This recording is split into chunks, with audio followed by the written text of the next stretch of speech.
Y bien, en este segundo bloque vamos a analizar una de las problemáticas que tienen que ver con el principal cultivo que tiene nuestro país y que es la soja. Esta problemática se relaciona con el bajo nivel de proteína. Bueno, precisamente conversamos con Diego Soldini, que es un técnico del INTA Marcos Juárez que trabaja en los procesos de mejoramiento del cultivo y justamente rescató lo que están realizando para intentar modificar esta tendencia. O sea, sin dejar de lado los objetivos tradicionales del mejoramiento genético de soja en el país y en el mundo, que tienen que ver con la sanidad, con la calidad, con el rendimiento, con el comportamiento de adaptabilidad. Nosotros de hace alrededor de 8 o 10 campañas a esta parte venimos enfatizando el mejoramiento desde el punto de vista de la calidad, y dentro de ese concepto amplio de calidad, que en el caso de soja involucra varias características, estamos focalizándonos casi exclusivamente en el contenido de proteína. Sabemos que la calidad pasa por la composición de la proteína también, por la presencia o ausencia de factores antinutricionales que tienen que ver con el uso de la soja en monogástricos, cerdos, aves, inclusive peces, y otras características adicionales de calidad que tienen una demanda muy escasa o poco significativa. Pero sí, el tema del contenido de proteína, a raíz inclusive de la baja general de la producción argentina, el contenido de proteína que tiene que ver con la genética y con el ambiente, en el marco del proyecto de mejoramiento del INTA, un proyecto de mejoramiento oficial, financiado parte por INTA y parte por el sector privado, venimos enfatizando la selección para mayor contenido de proteína. Esto básicamente apunta tanto al uso de la harina para producción animal, como inclusive la harina para uso como aditivo para alimentos fabricados para consumo humano. Entonces hoy el promedio general de proteína de la producción nacional depende de la campaña y demás, pero estamos en 38, 37% base seca, y nuestro programa de mejoramiento, luego de 8 o 10 años, estamos con materiales con un piso de contenido de proteína base seca de 40%. Esto lo estamos haciendo tanto en la versión RR, transgénica, como en la versión no RR o no transgénica o no GMO.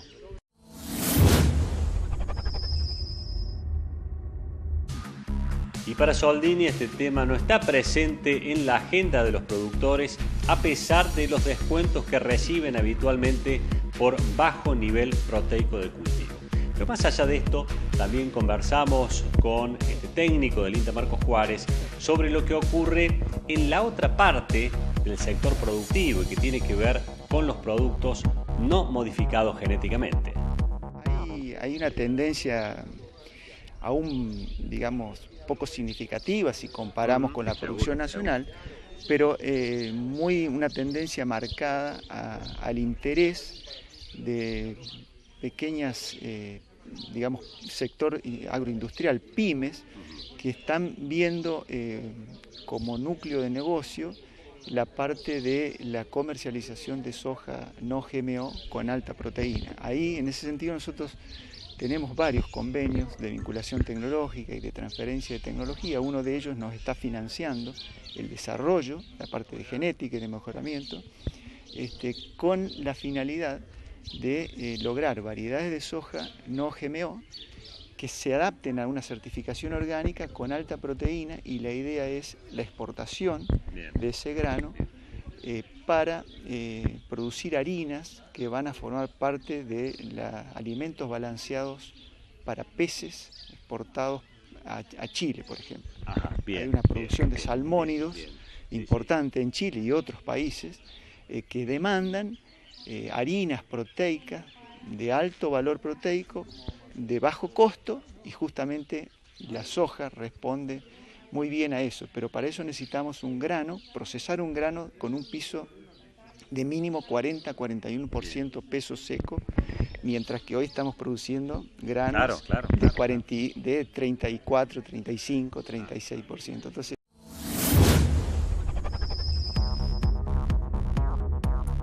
también se refirió a esta problemática Marta Cuniverti, quien es la jefa del Laboratorio de Calidad del INTA Marcos Juárez. Y agradecemos este material al encargado de comunicación justamente de ese organismo. Nos referimos a Andrés del Pino. La problemática de la baja proteína de la soja argentina es un tema que viene siendo de preocupación no solo para la industria, la exportación, sino para la cadena de la soja en general, porque en las 4 últimas o 5 últimas campañas se viene acentuando aún más la caída de la proteína de la soja de nuestro país, que siempre se caracterizó por alto contenido de aceite, debido a que mayor productividad, mayor rendimiento se correlaciona con mayor contenido de aceite en forma directa y con proteína en forma indirecta, o sea, mayor rinde, cae la proteína. El productor lo que puede hacer al momento de decidir la siembra es elegir el cultivar. Y eso es un aspecto importante, porque la genética es un plus a tener en cuenta en el momento de sembrar un cultivo, ya que aporta, aunque el principal factor que incide en la expresión de la cantidad de proteína y de la calidad en general de los granos es el ambiente, la genética juega un plus interesante, ya que vemos que hay diferencia entre variedades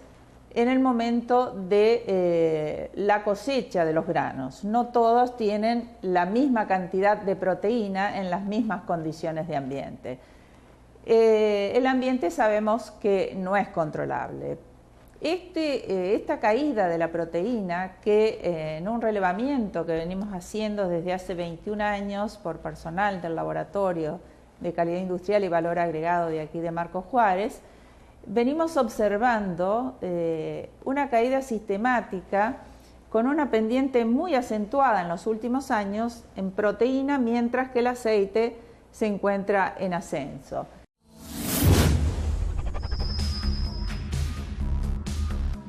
Y otro dato que aportaba la jefa del laboratorio del INTA Marcos Juárez es que difiere el nivel proteico de los granos si se trata de primera o segunda siembra.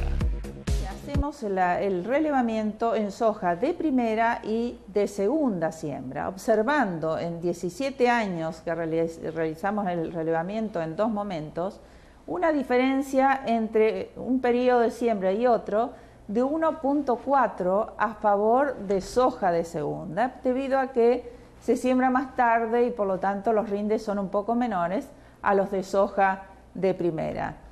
Ese incremento en la proteína en soja de segunda hace que sea importante el tema del incremento del área sembrada con trigo, no solo por la sustentabilidad del sistema agrícola en general, sino porque permite incrementar el área con soja de segunda, siendo, como surgió de un estudio realizado aquí en el grupo económico del INTA de Marcos Juárez, una de las alternativas más rentables, hacer trigo soja de segunda, y esa soja de segunda, que tiene mayor proteína que la soja de primera, en los conjuntos generales, en las mezclas, contribuiría a mejorar el nivel proteico de la soja en general, que sabemos que en la actualidad la industria está recurriendo en muchos casos a la importación de soja de Paraguay, que por las condiciones de ambiente se caracteriza por tener altas proteínas en la producción sojera. Sobre la cantidad de proteína, es muy importante, como mencioné, el ambiente, pero sobre todo en llenado de granos. Ahí es el punto fundamental. Un año húmedo, favorable a alta producción, a altos rindes, va a tener una caída en la proteína. Pero años como la cosecha pasada, la cosecha 2017-18, que se produjo una sequía que no se observaba hacía años en el país, y estrés calórico también en llenado de grano, hizo que se interrumpiera ese llenado de grano que en condiciones normales hubiera continuado, Por lo tanto, se interrumpió también la síntesis de aminoácidos y de proteínas, haciendo de que obtuviéramos el valor más bajo histórico en el nivel de proteína de la soja de la región núcleo sojera donde realizamos este relevamiento.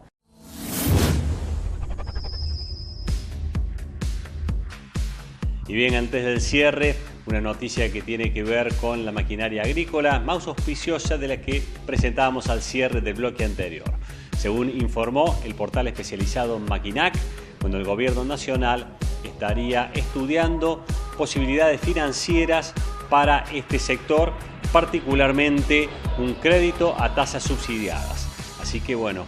veremos si se puede concretar, pero sería una alternativa realmente interesante para este sector que, bueno, como sabemos, tiene problemas para poder concretar las operaciones. Ahora sí, establecemos una nueva pausa, enseguida volvemos.